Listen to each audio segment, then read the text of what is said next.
उजरा माझा माता जिजाऊंना घडवले त्यांनी शूर साक्षात होत्या त्या आई भवानी, जन्म घेतला त्यांच्या पोटी शुभांनी. नमस्कार, माझे नाव श्रीविद्या आहे. आज 12 जानेवारी राजमाता जिजाऊ यांचा जन्मदिवस. या निमित्त मी तुम्हाला 4 शब्द सांगणार आहे, ते तुम्ही शांतचित्तेने काही माझी नम्र विनंती. राजमाता जिजाऊ यांचा जन्म 12 जानेवारी 1598 रोजी बुलढाणा जिल्ह्यातील सिंदखेड राजा येथे झाला.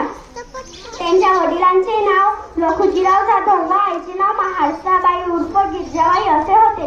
त्यांचा विवाह डिसेंबर महिन्यात 1605 मध्ये वेरूळचे शहाजीराजे भोसले यांच्याशी झाला. धन्यवाद.